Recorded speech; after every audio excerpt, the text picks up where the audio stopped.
Magandang araw mga bata, ako nga pala si Naria, ang iyong guro sa Pilipino.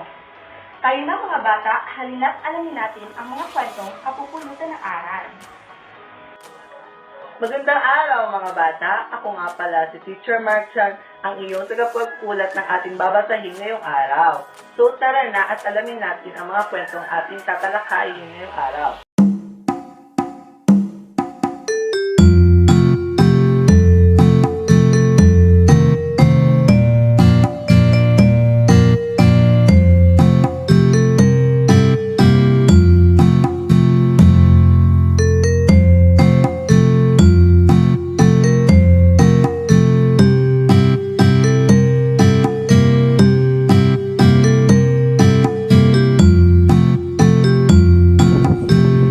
Ngayon, sagutan na natin ang mga katanungan sa kwento. Tara na! Una, ano ang nangyari sa lobo?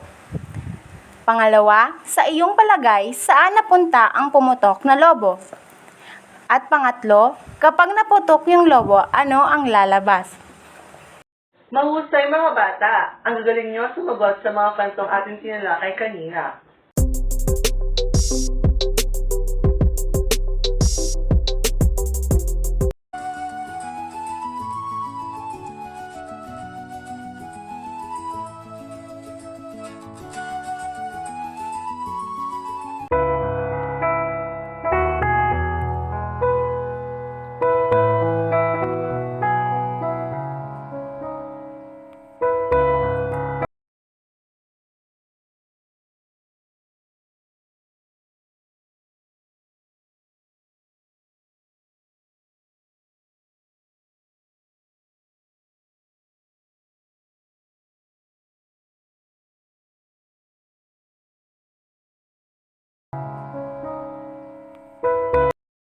Ngayon, sagutan na natin ang mga katanungan sa kwento.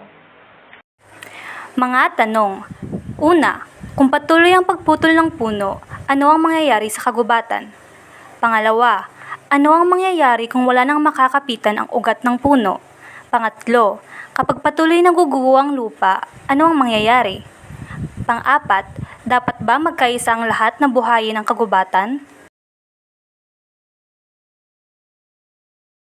Suriin natin. Ang pagbibigay ng hula o palagay ay pagbibigay ng hinuwa sa mga pangyayari sa binasang sitwasyon o isang paraan ng pagsasagawa ng mapanuring pangunawa. Halimbawa, gumising ng maaga si Vincent. Naligo, kumain, nagsipilyo at nagsuot ng uniforme. Siya ay A. Mamimili sa palengke. B. Papasok sa paaralan. C. Mamamasyal sa plaza. D. Manonood ng sine. Sagot. B. Papasok sa paaralan.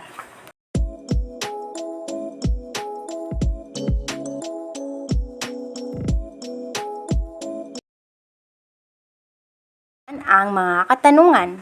Una, sino ang nabundol? Sa jeep. Pangalawa, saan nabundol? Pangatlo, sino ang sumama sa kanya sa ospital? Pang-apat, bakit siya nabundol sa jeep? Panglima, paano maiiwasan ang ganitong disgrasya sa daan?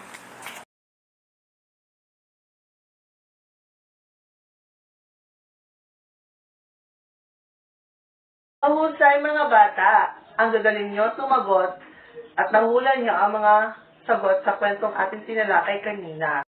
Tandaan, mag-aral lang mabuti para makamit natin ang mga pangarap sa buhay.